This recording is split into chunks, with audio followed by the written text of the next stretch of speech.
Hello and नमस्कार C B L E. मैं आज आपको एक पैन कार्ड करेक्शन कैसे करना है, मैं आपको स्टेप बाय स्टेप सारे डेटा इसमें फॉलोअप आपको बताऊंगा कैसे आपको करना है करेक्शन। पिछली वीडियो और आप लोगों ने देखा होगा मेरे कैसे पैन कार्ड बनाना है, और आज मैं जो वीडियो बना रहा हूँ ये वीडियो के ज़रिए आप इसको देख के आपको पैन कार्ड कैसे करेक्शन करना है वो मैं आपको सिखाऊंगा। लास्ट टाइम मैंने एक वीडियो बनाया था जिससे पैन कार्ड करेक्शन कैसे करना है आपको बताया था, मगर यूट्यूब ने मेरे उस वीडियो को डिलीट कर दिया क्योंकि मुझे एक्चुअली पता नहीं था कि ऐसे हम लोग किसी का आधार कार्ड में दिखा नहीं सकते। तो बाई मिस्टेकली मैंने किसी का आधार कार्ड शो कर दिया था यूट्यूब के इस वीडियो के ज़रिए, तो यूट्यूब ने उस वीडियो को मेरे बैन कर दिया। तो बाद में मुझे पता चला कि आप कोई डॉक्यूमेंट किसी का सिक्योरिटी पर्पस नहीं दिखा सकते हैं सिस्टम पे। तो मैं आज आपको पैन कार्ड कैसे करेक्शन करना है आपको सीएससी के थ्रू आपको बताऊंगा। जैसे कि आप ये डैशबोर्ड पे मेरे देख सकते हो, ये यूटीआई का ऑफिशियली वेबसाइट है, यहाँ पे आके क्लिक करना है। जैसे आप क्लिक करते हो ये हमें डैशबोर्ड खुल जाता है, और यहाँ पे हम करेक्शन के लिए एप्लीकेशन चेंज करेक्शन ये वाले पे क्लिक करना है। ठीक है, एप्लीकेशन चेंज करेक्शन पे क्लिक करना है, और यहाँ पे जैसे क्लिक करोगे एप्लीकेशन यहाँ पे खुल जाएगा। यहाँ पे दो तरीके से आप कस्टमर का पैन कार्ड करेक्शन कर सकते हो, डिजिटल मोड और फिज़िकल मोड। तो आप चाहे तो डिजिटल मोड पे कर सकते हो। डिजिटल मोड में करने से ये फ़ायदा होगा कि आपको फिज़िकल डॉक्यूमेंट यूटीआई के ऑफिस भेजना नहीं है, और इस मोड को करने के लिए आपके पास एक ऑप्शन होना चाहिए, कस्टमर के आधार से मोबाइल नंबर लिंक होना चाहिए। तो आप डिजिटल मोड पे आप कर सकते हो। अगर कस्टमर के आधार कार्ड से अगर मोबाइल नंबर लिंक नहीं है तो आप डिजिटल मोड नहीं फिज़िकल मोड पे ही कीजिए, क्योंकि इसके लिए टर्म्स एंड कंडीशन है कि आधार में मोबाइल नंबर लिंक होना चाहिए, तभी ये वाले जो है डिजिटल मोड काम आएगा।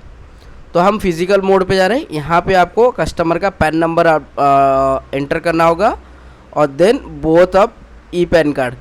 तो आप कस्टमर का फिज़िकल मोड पे भी ले सकते हैं, यहाँ पे आपको ई पैन कार्ड मिल सकता है। अगर फिज़िकल चाहिए तो both physical and E PAN card पे आपको क्लिक करना है। तो यहाँ पे मैं पैन नंबर एक डाल देता हूँ।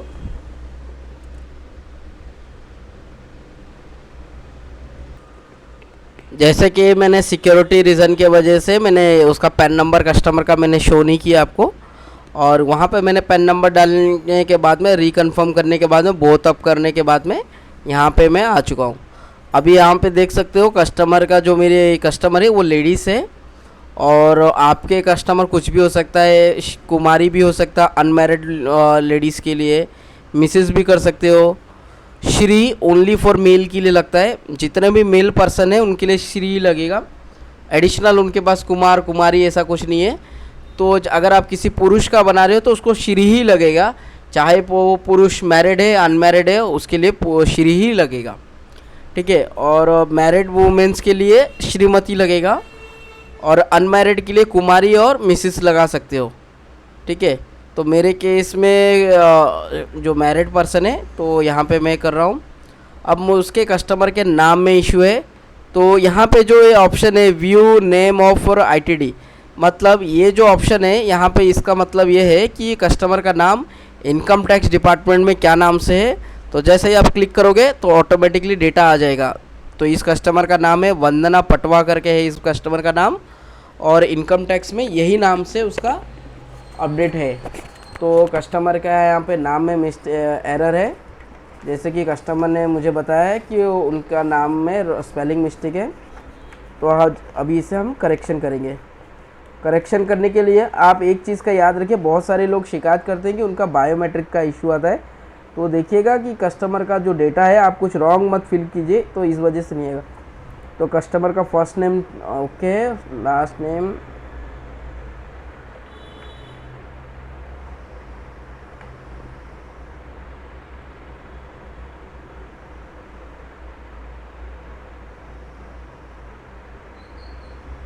तो यहाँ पे है, और यहाँ पे आपको क्लिक करना है, इस वाले ऑप्शन पे क्लिक करना है कि कस्टमर का यहाँ पे करेक्शन है।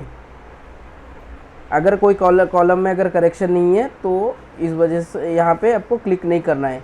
अगर यहाँ क्लिक कर रहे हो तो आप मतलब ये इनकम टैक्स आप यूटीआई को बता रहे हो कि इस वाले नाम में यहाँ पे कॉलम में करेक्शन करना है। तो कस्टमर का नाम है वंदना, सुभाष उनके हस्बैंड का नाम है और पटवा उनका सरनेम है।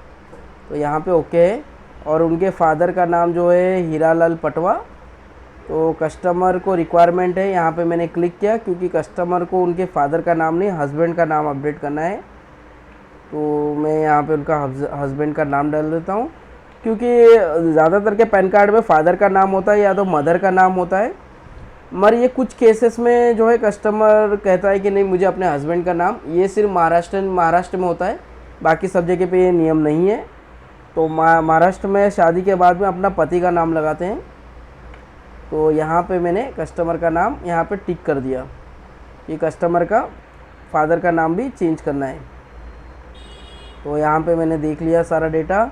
यहाँ पे देखिए ऑप्शन आ रहा है फादर का या मदर का, तो मैंने फादर का नाम डालना है क्योंकि कस्टमर का जो पैन कार्ड के ऊपर लिखा रहेगा फादर, मगर फादर के जगह हस्बैंड का नाम आएगा, क्योंकि महाराष्ट्र में जो है ये नियम है। तो इसके लिए कस्टमर की रिक्वायरमेंट जैसा है वैसे ही फिलअप करना है। यहाँ पे डेट ऑफ बर्थ, और जैसे कि कस्टमर का डेट ऑफ बर्थ में कोई करेक्शन नहीं है, जैसे कि यहाँ पे अगर मेरा करेक्शन है तो यहाँ पे क्लिक करता, मगर मुझे क्लिक करने की ज़रूरत नहीं है। कस्टमर का कोई भी है, ये ऑटोमेटिकली देखिए जेंडर आ चुका है। आप चाहे तो देख सकते हैं कि पुराने में क्या था। अब ये मुझे कस्टमर का जो पैन कार्ड है वो महाराष्ट्र में डिलीवरी होगा, तो यहाँ पे महाराष्ट्र पे क्लिक करना है और यहाँ पे कस्टमर का आधार नंबर डालना है और आधार में जो नाम है वो डालना है। जैसे कि कस्टमर का ये आधार नंबर मैं यहाँ पे अपडेट कर रहा हूँ, तो यहाँ पे डालना है और यहाँ पे उसका नाम लिखना है। तो 12 डिजिट का नंबर है। यहाँ पे आधार नंबर डाल दिया है और यहाँ पे ये कस्टमर का नाम लिखना है। तो कस्टमर का नाम जो है वंदना है, जैसा कि यहाँ पे लिखा हुआ है, और सेम टू सेम पेस्ट करना है, आपको कुछ भी एडिशनल नहीं करना है। ठीक है, तो यहाँ पे आधार में जैसा नाम है तो इसके आधार में ऐसे ही नाम है, और यहाँ पे करने के बाद में नेक्स्ट स्टेप पे क्लिक करना है। तो यहाँ पे मैं आधार नंबर यहाँ पे अपडेट कर देता हूँ। जैसे ही मैंने कस्टमर का आधार नंबर यहाँ पे अपडेट किया तो यहाँ पे एक ऑप्शन आ गया, Aadhaar communication income tax department through PAN changes request will be not be consider link to sending to by ITD। मतलब ये बता रहा है कि आप जो भी करेक्शन कर रहे हैं, अगर आपका पैन कार्ड आधार कार्ड से लिंक है या नहीं है, जैसे कि किसी बहुत सारे केसेस में आप देख रहे होंगे कि आधार कार्ड पैन कार्ड से लिंक नहीं है और वो करने के लिए लोग प्रोसेस करें। तो इस तरह ये जो प्रोसेस कर रहा हूँ इसके थ्रू अगर वो करता है तो उसका पैन कार्ड आधार कार्ड से लिंक नहीं होगा, उसको पेनल्टी पे करना होगा, मगर उसकी जो सब्सिडी है उसमें कोई फ़र्क नहीं पड़ेगा। तो यहाँ पे वो लिख रहा है कि not be consider for linking seeding to ITD। मतलब ये जो प्रोसेस कर रहे हैं इससे उसका आधार कार्ड पैन कार्ड लिंक नहीं होगा, बट उसकी जो सीडिंग है उससे कुछ फ़र्क भी नहीं पड़ेगा। तो यहाँ पे आपको ओके करना है और यहाँ पे करेक्शन पे करना है, क्योंकि कस्टमर का नाम में करेक्शन है, वो चेंजेस नहीं कर रहा है। अगर मान लो उसके सरनेम में कुछ चेंजेस है तो यहाँ पे चेंज नेम करना है, बट मेरा तो कोई चेंजेस नहीं है तो करेक्शन है, तो करेक्शन पे ही ओके करना है। यहाँ पे मैं फादर के नाम के अगेंस्ट में वोटर ID दे रहा हूँ, और यहाँ पे देखो जो कस्टमर का डेटा है आप इनमें से कुछ भी लगा सकते हो, वोटर ID, राशन कार्ड, ये सब लगा सकते हो, मगर सबसे बेटर ऑप्शन है आधार। और नेम ऑफ ID के लिए, फादर नेम के लिए मैं वोटर ID दे रहा हूँ। एड्रेस प्रूफ के लिए आप कुछ भी लगा सकते हो यहाँ पे, जैसे कि आधार है, अलॉटमेंट लेटर है जो गवर्नमेंट से मिलता है, क्वार्टर जिनको मिलता है, जो पुलिस वाले आर्मी रहते हैं, जो कहीं भी किधर भी जाते हैं और उनको गवर्नमेंट क्वार्टर अपॉइंट करता है, तो क्वार्टर अपॉइंट करने के लिए उनको अलॉटमेंट लेटर देता है, तो आप दे सकते हैं। बैंक स्टेटमेंट, यहाँ पे बहुत सारे MP MLA गैजेटेड ऑफिसर के सिग्नेचर, एड्रेस पे ओरिजिनल के लिए यहाँ पे electricity bill, driving licence, domicile certificate, यहाँ पे बहुत सारे ऑप्शन है, आप देख सकते हैं। जो आपको इनमें से सूटेबल लगे तो आप कर सकते हैं। तो मेरे यहाँ पे देखो आधार ही है, क्योंकि आधार के सिवा उसके पास कोई दूसरी डॉक्यूमेंट नहीं है। और उसके बाद में प्रूफ ऑफ बर्थ में देखो आप आधार भी लगा सकते हो, एफिडेविट लगा सकते हो, बर्थ सर्टिफिकेट म्यूनसिपल से होना चाहिए, आपको दूसरा कुछ नहीं लगेगा। उसके बाद में आप देख सकते हो डोमिसाइल सर्टिफिकेट भी इशूड चलेगा, क्योंकि उसमें बर्थ सर्टिफिकेट रहता है। ये कुछ बर्थ सर्टिफिकेट डोमिसाइल पे आ जाता है, ठीक है, कुछ डेट ऑफ बर्थ डोमिसाइल पे प्रिंट होता है, कुछ शहरों में नहीं होता। तो आप लोग देखिएगा। आप ड्राइविंग लाइसेंस को भी बर्थ सर्टिफिकेट बर्थ प्रूफ के लिए भी लगा सकते हो, पासपोर्ट, पेंशन पेमेंट ऑर्डर पे भी डेट ऑफ बर्थ आता है, आईडी ऑफ किसी भी गवर्नमेंट की आईडी, जैसे स्टेट बैंक का जो ऑफिशियली आईडी होता है वो लगा सकते हो, कैनरा बैंक, कोई भी कस्टमर ऐसी किसी भी गवर्नमेंट संस्था में, चाहे यूनियन डिपार्टमेंट हो, किसी भी गवर्नमेंट संस्थाओं में काम करता हो, उनको जो आईडी कार्ड इशू होता है उस पर डेट ऑफ बर्थ लिखा रहता है, उससे भी मान्यता है। पब्लिक सेक्टर में भी होता है और गवर्नमेंट सेक्टर का भी है, स्टेट सेक्टर का भी चलता है, और वोटर आईडी भी लगता है। तो यहाँ पे आधार में चयन कर रहा हूँ। अब कस्टमर मेरे को पुराना आधार में दिखाने वाला हूँ, तो यहाँ पे कस्टमर पूछ रहा है which their document are you submitted, PAN proof. तो पैन प्रूफ में मेरे पास पैन कार्ड की कॉपी है, तो मैं पैन कार्ड की कॉपी लगाने वाला हूँ। आपके पास अगर नहीं है तो नो डॉक्यूमेंट कर सकते हो। अगर पैन कार्ड जब किसी के घर में डिलीवर होता है तो एक अलॉटमेंट लेटर आता है उसके साथ में, जो पैन कार्ड में लपेटा हुआ रहता है। अगर आपके पास अगर पैन कार्ड की कॉपी नहीं है कस्टमर के पास, तो आप अलॉटमेंट लेटर भी दे सकते हो, मान्यता है। कॉपी ऑफ एफआईआर की कॉपी लगाने की ज़रूरत नहीं है, पुलिस वाला एफआईआर लिखता भी नहीं है इसी छोटी सी चीज़ के लिए। तो आप नो डॉक्यूमेंट भी लगा सकते हो। तो मेरे पास है तो मैं कॉपी ऑफ पैन कार्ड लग के सबमिट करूँगा। जैसे ही मैं मेक पेमेंट पे क्लिक करता हूँ तो देखिएगा यहाँ पे कोई ऑब्जेक्शन नहीं आया। बहुत सारे लोगों के इसमें बायोमेट्रिक्स का ऑब्जेक्शन आता है, मेरे इसमें नहीं आया। अब यहाँ पे देखो, यहाँ पे मेरी CSC आईडी और यहाँ पे ट्रांजैक्शन रेफरेंस नंबर, यहाँ पे मैं अपना पासवर्ड दूंगा जो CSC से मैंने जनरेट किया हुआ है, और मैं अपना पिन नंबर वहाँ पे दे रहा हूँ। और यहाँ पे देखो पेमेंट हो जाने के, यहाँ पे देखो पेमेंट सक्सेसफुल हो चुका है। जैसे पेमेंट सक्सेसफुल हो गया, देखिए ऑटोमेटिकली मेरा डेमोग्राफी डिटेल्स जो है मैच कर गया। बहुत सारे लोगों के इसमें देखो बायोमेट्रिक्स का इशू आता है, ये तब मेरे केस में नहीं आया, क्योंकि कस्टमर का कुछ भी डेटा अगर आप रॉन्ग फिलअप करते हो तो बायोमेट्रिक का ऑप्शन आता है। तो मेरे इसमें कोई भी नहीं आया। कभी कभार क्या करता है कस्टमर, कुछ भी डेमो अपडेट करवाता है बट आपको अपडेटेड वाला आधार नहीं देता, पुराना आधार देता है। तो आप क्या करते हो, पुराने आधार के हिसाब से आप डेटा फिलअप करते हो, तो इस वजह से वो एरर आता है। ठीक है, अभी हम एड्रेस पे आ गए। कुछ लोग यहाँ पे क्लिक नहीं करना है, आपको मैं बताना चाहूँगा कि यहाँ पे क्लिक नहीं करना है कस्टमर के कम्युनिकेशन एड्रेस में। कस्टमर की कम्युनिकेशन एड्रेस एक ही रखिएगा, दो मत रखिएगा। तो यहाँ पे क्लिक नहीं करना है, मैं आपको बता रहा हूँ। ठीक है, यहाँ पे आपको डेटा फिलअप करते जाना है, जो एड्रेस पे उसको कस्टमर का पैन कार्ड डिलीवरी होना है। तो यहाँ पे आप देख सकते हैं जो एड्रेस है, एड्रेस में आप ऑफिस की जगह रेसिडेंशियल ही रखेगा। ऑफिस एड्रेस में मंगाओगे तो एनेक्सर भी देना होगा, मगर आप रेसिडेंशियल में आपको बता रहा हूँ तो रेसिडेंशियल पे रखना है। अब कस्टमर का जो रूम नंबर 129 है, और यहाँ पे जो इसका एड्रेस है सोशल नगर है, धारावी का एड्रेस है। और यहाँ पे वैसे ही एड्रेस फिलअप करना है जो उसको डिलीवर होगा। आपको एडिशनल कुछ नहीं डालना है, जैसा उसके आधार कार्ड में है एड्रेस वो डालना है।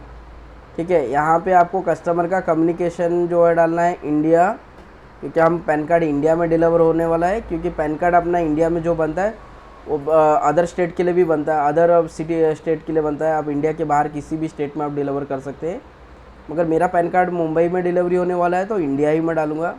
यहाँ पे STD कोड डालना है, मगर इसको छोड़ सकते हैं, मैंडेटरी नहीं है। अब कस्टमर का मोबाइल नंबर और ईमेल आईडी यहाँ डाल के नेक्स्ट स्टेप पे सेंड करना है, क्लिक करना है।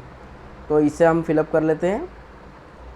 जैसे मैंने वहाँ पे सबमिट किया, देखिए यहाँ पे एक ऑप्शन आ रहा है फ़ोटो चेंजेस सिग्नेचर। यहाँ पे आपको कुछ भी नहीं करना है, ना ही यहाँ पे टिक करना है। तो यहाँ पे ऑलरेडी टिक है और यहाँ टिक नहीं करना है। यहाँ से यहाँ पे टिक नहीं करना है। यहाँ पे टिक कब करोगे, जब कस्टमर के पास 2 पैन कार्ड है, एक इनकम टैक्स में उसने सरेंडर कर चुका है और आपके पास सरेंडर लेटर है, तो यहाँ पे आपको क्लिक करके यहाँ पे वो पैन कार्ड का नंबर मेंशन करना है। मगर इस केस में कस्टमर के पास एक ही पैन कार्ड है, तो इस वजह से यहाँ पे क्लिक नहीं करना है, मैं नहीं कर रहा हूँ। तो आप एक चीज़ का याद रखिएगा, यहाँ पे क्लिक तभी कीजिएगा जब कस्टमर के पास 2 पैन कार्ड है, एक वो सरेंडर कर चुका है और सरेंडर लेटर है। तो यहाँ पे आपको क्लिक करना है, जो पैन नंबर आपने सरेंडर किया है यहाँ पे वो पैन नंबर लिखना है और यहाँ उसके बाद में ये प्रोसेस करना है। तो अभी मेरे इस केस में तो ऐसा सरेंडर तो नहीं किया गया है।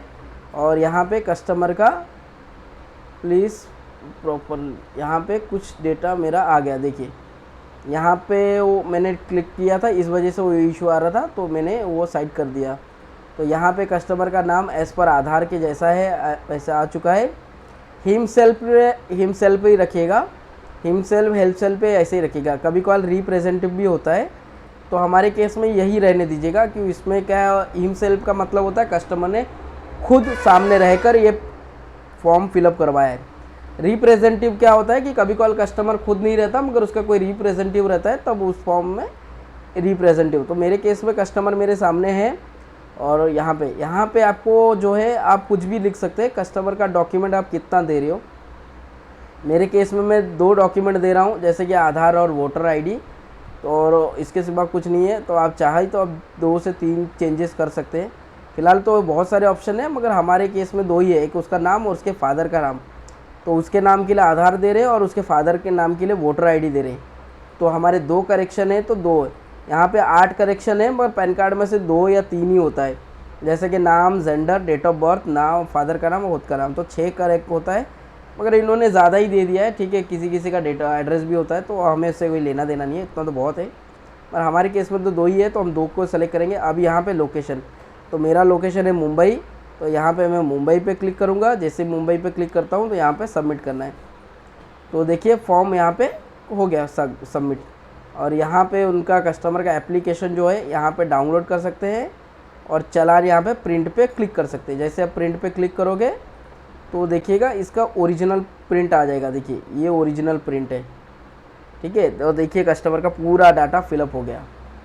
तो यहाँ पे देखिए उसके नाम में करेक्शन है, फादर नेम में भी करेक्शन है। तो यहाँ पे लिख के आ जाता है कि कस्टमर का क्या क्या चेंजेस है। तो नाम, फादर नेम, तो यहाँ पे देखो ये मेरा नाम है, ये मेरी CSC ID है, ये मेरी ईमेल ID है, और यहाँ पे मेरा मोबाइल नंबर है, ठीक है। तो यहाँ पे फॉर्म जनरेट हो गया। तो अब इसका मैं प्रिंट आउट निकाल लेते हैं और आगे प्रोसेस करते हैं। तो देखिए किस तरह मैंने कस्टमर का फॉर्म डेटा फिलअप कर दिया। अब मुझे कस्टमर का जो है ये फॉर्म को फिलअप करना है, और इसको फॉर्म फिलअप करके अपलोड करना है। ये कस्टमर का फॉर्म है, इस फॉर्म को फिलअप करना है। इसमें फिलअप क्या करना है, यहाँ पे कस्टमर का फ़ोटो लगाना है, यहाँ फ़ोटो लगाना है, यहाँ पे एक सिग्नेचर, और कस्टमर का एक यहाँ सिग्नेचर, बस इतना ही फिलअप करना है। और डॉक्यूमेंट जो रहेगा, कस्टमर का आधार कार्ड है उस पर सिग्नेचर करवाना है, और वोटर आईडी पे सिग्नेचर, और इसके साथ में आपको एक एनेक्शर फिलअप करना है। मैं आपको बताना चाहूँगा कि एनेक्शर, इसके साथ जो ये एनेक्शर है, ये एनेक्शर ए भी आपको अपलोड करना है। याद रखिएगा कि जब भी कब कस्टमर का करेक्शन करते हो नेम और फादर नेम में, मतलब उसके नेम और उसका नाम और उसके पिताजी के नाम में कभी भी किसी भी कस्टमर का पैन कार्ड करेक्शन करते हो, चाहे UTI से या NSDL से, तो ये एनेक्शर फॉर्म आपको लगाना है। यहाँ पे कस्टमर का एक फ़ोटो लगाना है, यहाँ पे कस्टमर का न्यू नेम, यहाँ पे उसका फादर नेम या हस्बैंड नेम, यहाँ पे फिर से नेम, वहाँ पे फादर का नाम, डेट ऑफ बर्थ, एड्रेस, जिस एड्रेस में पैन कार्ड डिलीवर हो रहा है वही एड्रेस डालना है। कभी कॉल कस्टमर का क्या करते हैं कि आधार कार्ड रहता है किसी और स्टेट में, और वो किसी और स्टेट में डिलीवर करवाना चाहता है, तो इसी फॉर्म के द्वारा वो मंगवा सकता है। और बहुत सारे लोग पूछते हैं कि कस्टमर का एड्रेस में आधार कार्ड का एड्रेस है UP का और उसे मुंबई में डिलीवरी चाहिए, तो उसके लिए एनेक्शर A लगता है, एनेक्शर B भी लगता है। एनेक्शर B में ऑफिस एड्रेस पे जाता है, मगर उसके झंझट बहुत ज़्यादा रहता है। तो एनेक्शर A सबसे बेस्ट है और इजी तरीका है। तो यहाँ पे वो एड्रेस आपको फिलअप करना है जो जहाँ पे उसको डिलीवर करना है। ऑफिस एड्रेस में NA लिखना है, NA मतलब नॉट अवेलेबल। आपको ऑफिस एड्रेस फिलअप नहीं करना है। अगर आप फिलअप करते हो तो फिर आपको डॉक्यूमेंट देना होगा, तो आपको NA पे नील लिखना है, मतलब नॉट अवेलेबल। यहाँ पे प्रीवियस नेम, कस्टमर का पुराना नाम क्या था पैन कार्ड, तो कस्टमर का पुराना नाम उसके पैन कार्ड के ऊपर मिल जाएगा जो रॉन्ग नेम था, और वहाँ पे लिखना है। उसके बाद में आप जिस गैजेटेड ऑफिसर से आप ये करवा रहे हो, उस गैजेटेड ऑफिसर का एड्रेस लिखना है, उसका नाम और सिग्नेचर, उस गैजेटेड ऑफिसर की ID कार्ड का नंबर, उस गैजेटेड ऑफिसर का मोबाइल नंबर या ईमेल लैंडलाइन नंबर। आप लिख सकते हो ईमेल मोबाइल नंबर या लैंडलाइन नंबर, नहीं तो आप इग्नोर कर सकते हो। उसके बाद में यहाँ पे जो भी गैजेटेड ऑफिसर इसको ऑथर करता है, तो वहाँ पे यहाँ पे उसका सिग्नेचर लेना है। उस गैजेटेड ऑफिसर का एड्रेस लिखना है, जैसे उसके ऑफिस एड्रेस है, घर का एड्रेस आप मत लिखिएगा गैजेटेड ऑफिसर का। अगर कोई MP MLA करता है तो उसके MLA का एड्रेस रहेगा, उसके ऑफिस एड्रेस, घर का एड्रेस नहीं MLA का। अगर गैजेटेड ऑफिसर है तो वो अपने ऑफिस का एड्रेस देगा, जहाँ पे वो बैठता है, कौन से डेट को ये साइन कर रहा है, कौन से प्लेस है, कभी कभार कुछ गैजेटेड ऑफिसर ट्रांसफ़र होते रहते हैं, तो उनका ये थोड़ा आप देखिएगा, तो उनका थोड़ा ये रहता है। और यहाँ पे एक स्टैम्प करके लेना है गैजेटेड ऑफिसर से, यहाँ पे सिग्नेचर करने, अटेस्टेड सिग्नेचर करना है फ़ोटो के ऊपर, और यहाँ पे वो एक स्टैम्प करेंगे, या तो यहाँ पे सिग्नेचर करेंगे, और उनके पास एक स्टैम्प रहता है, वो अपना एक स्टैम्प यहाँ पे करेंगे, बस हो गया। और उनसे एक आईडी कार्ड लेना है, तो यहाँ पे क्लियर लिखा हुआ है डिस्क्लोज़र ए फ़ोटो आईडी। बहुत सारे गैजेट एमपी एमएलए के पास एक आईडी कार्ड होता है, जो पब्लिक आईडी कार्ड जिसको बोलते हैं। आप उनसे डिमांड कर सकते हैं कि सर ये इनकम टैक्स में प्रावधान है कि आपको एक आईडी प्रूफ देना है। तो सारे प्रूफ लेके उनको आपको स्कैन करके उनके आईडी कार्ड की जेरोक्स लाना है, और उसको स्कैन करके एक फ़ाइल में एक मर्ज करना है, मर्ज करके इसे अपलोड करना है। इसे अपलोड कैसे करेंगे आपको मैं दिखा देता हूँ। आपको एक चीज़ बताना चाहूँगा कि किसी भी कस्टमर का अगर आप प्रोसेस करते हो तो उसको सेम डेट पे ही क्लोज़ क्या करो। बहुत सारे आप लोग क्या करते हो कि कस्टमर का फॉर्म आज फिलअप करते हो और उसका डॉक्यूमेंट जो है ना 3-4 दिन बाद अपलोड करते हो। तो मैं आपको सजेस्ट करूँगा कस्टमर का डॉक्यूमेंट आपके पास पूरा रिसीव होने के बाद ही प्रोसेस करो। आप लोग क्या करते हैं, बहुत सारे लोग क्या करते हैं कि डॉक्यूमेंट आज फिलअप कर लेते फॉर्म और अपलोड करते 3-4 दिन। तो ऐसा मत किया करो, आपको सेम डेट पे ही ट्राई करो कि सारा प्रोसेस हो जाए, या सेम डेट में आपको सारा डॉक्यूमेंट जब रिसीव हो तभी क्या करो, डबल मगजमारी मत क्या करो, ठीक है। तो ये कस्टमर का जब डॉक्यूमेंट अपलोड करना है तो यहाँ पे जाना है अपलोड डॉक्यूमेंट, तो यहाँ पे आ चुका है सारा डेटा। तो यहाँ पे आप डॉक्यूमेंट डायरेक्टली अपलोड कर सकते हो, कस्टमर का फॉर्म, इसका से फ़ोटो, यहाँ पे सिग्नेचर। अगर आपको उसके फ़ोटो और सिग्नेचर जो क्रॉप करने में प्रॉब्लम होता है, दिक्कत होता है, तो यहाँ पे क्रॉप एंड डायरेक्ट अपलोड, तो आप कस्टमर का जो भी डॉक्यूमेंट है यहाँ पे स्कैन करके ब्राउज़ करके आप अपलोड कर सकते हैं। तो मेरे पास ऐसा कोई डॉक्यूमेंट है नहीं, मैं आपको दिखा नहीं सकता। फिर एक रुकिए, मैं एक डेमो का आपको दिखाता हूँ। चलिए आपको ये दिखाई देता हूँ। अब जैसे कि मेरा एक कस्टमर है, ये देखिए ये कस्टमर का एप्लीकेशन है, तो यहाँ पे मैं अपलोड कर रहा हूँ। तो यहाँ पे जैसे मैंने अपलोड पे क्लिक किया, एक डेमो है, ये फॉर्म में सबमिट नहीं करूँगा, तो ये ऑटोमेटिकली देखिए कस्टमर का सारा डेटा आ चुका है। अब कस्टमर का आपको फ़ोटो सिग्नेचर देखिए, फ्रंट है, ये बैक है, ये आधार है, ये चालान है, तो एक डेमो है। अब इस कस्टमर का मेरे को फ़ोटो क्रॉप करना है, तो क्रॉप करने के लिए आपको बस यहाँ पे क्लिक करना है और यहाँ पे आपको सर्कल लेके आना है और इजीली यहाँ पे क्रॉप हो गया फ़ोटो। देखिए यहाँ पे आना है, यहाँ पे होने के बाद में आपको यह क्रॉप फ़ोटो को करना है। तो ये फ़ोटो आ चुका है और फ़ोटो को यहाँ पे लेके ये आ गया।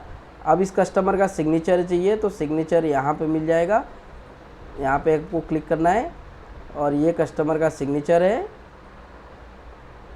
तो ये आप ये डेमो है, ऐसे भी ये रियल सिग्नेचर ये नहीं है, और यहाँ पे क्लिक करना है और ये फ़ोटो यहाँ पे सर्कल लाना है। अब अगर मैं यहाँ पे क्लिक करता हूँ तो ये फ़ोटो अपलोड हो जाएगा, तो मैं यहाँ पे फ़ोटो नहीं करूँगा, तो यहाँ पे मैं कैंसिल कर देता हूँ, क्योंकि अगर मैं क्लिक करता हूँ तो ये फ़ोटो जो है अपलोड हो जाएगा यहाँ पे। तो इस कस्टमर का वो डॉक्यूमेंट नहीं है, बस आपको एक डेमो दिखाने के लिए कि कैसा करना है। बस इतना ही करने के बाद में आपका काम ख़त्म, यूटीआई का काम स्टार्ट वहाँ से। तो बहुत इजी है। और ये फ़ोटो देखो क्या साइज़ में है, 300 DPI में रखना है, 213 पे रखना है, और 30 KB से ज़्यादा नहीं होना चाहिए। सिग्नेचर 600 DPI और 60 KB से ज़्यादा नहीं होना चाहिए। डॉक्यूमेंट साइज़ जो है 2 MB से ज़्यादा नहीं होना चाहिए। तो मैं आपको बताऊंगा कि ये कैसे करना है। तो पहले तो मैं आपको बताऊंगा, ये एक मेरे पास एक छोटा सा साइट है, ये देखिए ये एक साइट है ऑनलाइन टू PDF। यहाँ पे कोई भी डॉक्यूमेंट है, जैसे कि कस्टमर का PDF है, जैसे कि ये मेरा फॉर्म है, तो ये फॉर्म को जो है यहाँ पे 250 DPI रखना है। जैसे कि इन्हें जो पैन कार्ड की जो साइट है यहाँ पे चाहिए कितना, 2 MB। तो 2 MB कैसे करना है, देखिए 200 DPI मिनिमम, मैं 250 से रखता हूँ, 200 DPI में भी रख सकते हैं, मगर मैं 250 मेरे लिए ईजी है। और यहाँ पे जो है कलर रहना देना है, ब्लैक एंड वाइट भी रख सकते हैं, कलर भी रख सकते हैं। मेरे हिसाब से कलर ही रखो, ब्लैक एंड वाइट में नहीं। यहाँ पे जो 3 है वो 3 ही रहने दो, इसमें कोई भी छेड़छाड़ नहीं करना है आपको। और सिंपली क्लिक उस पर करना है। जैसे आप लॉगिन करते हो तो यहाँ पे ये होना, देखिए अपलोड होना स्टार्ट हो गया है, और ये हो जाएगा थोड़ी देर में, डाउनलोड हो जाएगा, देखो। और देखिए यहाँ पे वो डाउनलोड हो चुका है फॉर्म। तो ये फॉर्म मैं ओपन नहीं करूँगा, क्योंकि लास्ट टाइम इसी वजह से मेरा ये वीडियो डिलीट हो गया था। ठीक है। अभी कस्टमर का फ़ोटो को क्रॉप करना है, तो ये देखिए इसके लिए एक अलग से साइट है। तो यहाँ पे ये कोई थर्ड पार्टी साइट है, मैं आपको लिंक दे दूँगा डिस्क्रिप्शन में। यहाँ पे जाने के बाद में किसी भी कस्टमर का फ़ोटो अगर आप मान लीजिए क्रॉप करना है, तो यहाँ पे क्या करना है, जस्ट यहाँ पे आना है और ये वाले सेक्शन में आने के बाद में यहाँ पे क्लिक करना है और यहाँ पे कस्टमर का फ़ोटो और यहाँ पे डाउनलोड, कस्टमर का फ़ोटो हो गया। अब सिग्नेचर, और यहाँ पे सिग्नेचर को लेने के बाद में यहाँ पे क्लिक करना है डाउनलोड। तो देखिए किस तरह इजीली कस्टमर का फ़ोटो भी क्रॉप हो गया और सिग्नेचर भी हो गया, बहुत इजीली काम है। तो इस तरह आप लोग करके यहाँ पे डॉक्यूमेंट आप इजीली अपलोड कर सकते हैं। यहाँ पे फिज़िकल पे जाना है और ये मान लीजिए कस्टमर का फ़ोटो है, यहाँ पे मैंने फ़ोटो लगाया, डॉक्यूमेंट, यहाँ पे फ़ोटो और यहाँ पे सिग्नेचर। यहाँ पे करने के बाद में अगर मैं जैसे अपलोड पे क्लिक करूँगा ये ऑटोमेटिकली अपलोड हो जाएगा। तो मेरे इसमें कैंसिल कर रहा हूँ क्योंकि ये इसका डॉक्यूमेंट नहीं है, तो ये सेकंड थ्रू अब मैं डॉक्यूमेंट अपलोड करके दिखाऊंगा आपको 2 मिनट में। के जैसे कि आप लोग देख सकते हैं मैंने एनेक्सर ए मैंने फ़िलअप कर लिया है। यहाँ पे कस्टमर का नया नाम और यहाँ पे उसका फादर का नाम और फिर से कस्टमर का नाम, यहाँ पे उसका फादर का नाम, यहाँ डेट ऑफ बर्थ, जिस एड्रेस में कस्टमर का पैन कार्ड चाहिए। अब कस्टमर का पैन कार्ड मुंबई में चाहिए मगर उसके आधार कार्ड में भी मुंबई का एड्रेस है, तो इस वजह से यहाँ पे उसका नाम आ चुका है। ऑफिस एड्रेस में नॉट अवेलेबल लिख दिया है और नॉट अवेलेबल आप लिख सकते हैं या तो N/A लिख सकते हैं। ये उसका पुराना नाम है, मतलब पैन कार्ड में पहले ये नाम था, अब उसको ऐसा नाम चाहिए, ये उसका नाम चाहिए, उसके फादर का नाम। अभी ये फॉर्म आपका रेडी है और यहाँ पे कस्टमर का फ़ोटो चिप स्टिक करना है और जिस गैजेटेड ऑफिसर या एनेक्सर ऑफिसर से आप ये अटेस्टेड करने वाले हो उसका लोकेशन है आपको यहाँ लिखना है और यहाँ पे उसका डेट और place, signature, name, department, organise में है कि किससे कंसल्टेंसी है क्या है, उसकी आईडी कार्ड का नंबर, उसका मोबाइल नंबर या लैंडलाइन नंबर, ये आपको फिलअप करके और इसे स्कैन करके एक ही PDF में बंच करना है और अपलोड करना है। तो इससे मैंने PDF मैं आपको दिखा नहीं सकता कैसे मैं इसको कैसे करना है, तो इसके लिए मैंने आपको जैसे बताया था ये वाले साइट पे आपको क्लिक करना है और यहाँ पे आप सारे PDF को बंच कर सकते हैं और या तो आप डायरेक्ट गूगल में सर्च कर सकते हैं, PDF मर्जर करके ऐसा लिखना है और यहाँ पे आना है। यहाँ पे आपके पास जैसे ही आपका स्कैन करने के बाद में कुछ लोगों के PC में ऐसा सॉफ्टवेयर स्कैनर होता है कि ये मल्टीपल एक ही PDF में कन्वर्ट कर सकते हैं या मल्टीपल कर सकते हैं, तो ये कुछ लोगों के इसमें होता है। तो ऐसा तो इसमें कस्टमर का मान लीजिए मल्टीपल PDF है, तो मान लीजिए किसी है इसमें, तो ये मर्ज करने में इजी है। कुछ लोग के प्रिंटर में ऐसा एक ऑप्शन होता है कि जो ऑटोमेटिकली मर्ज हो जाता है, तो आप देख लीजिएगा आपके पास क्या है। मर्ज करने के बाद में यहाँ पे अपलोड करना है और 250 DPI में रख के कन्वर्ट करना है और अपलोड करना है, हो जाएगा। तो आगे का मैं कैसे अपलोड करना है वो भी आपको दिखाता हूँ 2 मिनट में। अभी आप देख सकते हैं कि मैंने यहाँ पे कस्टमर का एप्लीकेशन, बैग, आधार, पुराना pan, Aadhaar, voter ID, annexure A, MLA का ID कार्ड और चालान, ये मैं चारों को मर्ज कर रहा हूँ। तो देखिए कितनी इजी तरीके से ये मर्ज हो गया है और अभी ये ऑटोमेटिकली डाउनलोड हो जाएगा। तो ये देखिए ये डाउनलोड हो चुका है। अभी इसे हम कन्वर्ट करेंगे, तो इसे कन्वर्ट करने के लिए यहाँ पे मुझे जाना है और ये यहाँ पे जाने के बाद में ये कन्वर्ट पे रखना है और 250 DPI। तो इससे क्या होगा कि डॉक्यूमेंटेशन क्लेरिफिकेशन काफ़ी बेहतर आएगा। और जैसा कि कस्टमर का फ़ोटो और सिग्नेचर है, तो इसे मैं क्रॉप करने के लिए फ़ोटोशॉप के ऊपर इस पर क्लिक करता हूँ और यहाँ पे मैं जो कस्टमर का फ़ोटो है मैं मैनुअली सिंगल कर सकता हूँ और उसमें भी कर सकता हूँ। मगर इसमें क्या है कि कस्टमर का जो पैन कार्ड में फ़ोटो जब अपलोड होगा ना तो HD क्लियर का, और जो में क्रॉप करने का इजी तरीका है उसमें थोड़ा प्रॉब्लम ये है कि उसमें HD क्वालिटी का फ़ोटो नहीं आता, तो इस वजह से मैं इसे यूज़ करना रेफ़र करता हूँ। तो यहाँ पे मैंने जैसे ही क्लिक किया तो मेरा PC थोड़ा स्लो है, फिर भी देखिए यहाँ पे मैंने कस्टमर का फ़ोटो उठाया और देन डाउनलोड, यहाँ पे सिग्नेचर यहाँ पे क्लिक किया और देखिए कितने इजी तरीके से कस्टमर का फ़ोटो सिग्नेचर दोनों ही डाउनलोड हो चुका है। तो यहाँ पे ये सारा डेटा आ चुका है। अब ये मैं यहाँ पे मूव करूँगा एक अलग से फ़ोल्डर में। तो कभी भी आप रखिएगा कस्टमर का एक अलग से फ़ोल्डर क्रिएट करके रखिएगा। तो ये जो है मेन फाइल है कस्टमर का, तो इसका नाम एक मैं दूंगा डमी फाइल। अगर फ्यूचर में कभी करेक्शन में कुछ हो, चेंजेस हो, तो मैं डमी में प्रोसेस कर सकते हैं। और इसका नाम है एप्लीकेशन। तो हम कस्टमर का फ़ोटो सब कुछ हो गया है। अब हमारा फॉर्म अपलोड करेंगे। तो फॉर्म अपलोड करने के लिए CSC के इसमें जाएंगे और यहाँ पे क्लिक करके लॉगिन हो जाएंगे, अपलोड डॉक्यूमेंट। और इसमें इस तरीके से अगर आप इस वाले पोर्शन से करते हो तो आपका डॉक्यूमेंट इजीली प्रोसेस तो हो जाएगा, फ़ोटो क्लियरिटी अच्छा नहीं आएगा और सिग्नेचर। और ये वाले में फ़ोटो इजीली आता है, बहुत अच्छा क्लियरिटी आता है। मैंने काफ़ी लोगों का देखा HD क्वालिटी का फ़ोटो आता है। तो यहाँ पे जैसे मैं क्लिक करता हूँ तो यहाँ पे देखिए सारा डेटा आ गया है और यहाँ पे मैंने सबमिट किया। यहाँ पे पिक्चर मैंने क्लिक किया और यहाँ पे सिग्नेचर में सिग्नेचर ऑन देन अपलोड कर दिया। और देखिए कितने इजी तरीके से यहाँ पे मेरा डॉक्यूमेंट सक्सेसफुल अपलोड हो चुका है। यह है उसका एक्नॉलेजमेंट नंबर। और यहाँ पे आप जाएंगे तो यहाँ पे देखो अब कुछ नहीं डेटा दिख रहा है क्योंकि इसका डॉक्यूमेंटेशन अपलोड हो चुका है। तो देखा आपने कि कितने इजीली मैंने पैन कार्ड करेक्शन करके दिया। तो आई होप कि आप ये मेरे वीडियो को पूरी तरह देखोगे और आपको इजीली समझ में आ जाएगा ये कैसा करना है, क्या प्रोसेस है। तो आप समझ पाओगे एक ही बार में वीडियो में। तो आई होप कि आपको ये मेरा वीडियो देखे हुए अच्छा लगा और मैं आपको चाहूँगा कि आप ये वीडियो काफ़ी लोगों को शेयर करें। और अगर आपको अच्छा लगा तो आप सब्सक्राइब भी कर सकते हैं। मैं आपको कोई प्रेशर नहीं करूँगा कि आप मेरे चैनल को सब्सक्राइब करें। अगर आपको अच्छा लगा तो आप सब्सक्राइब करके रखिए।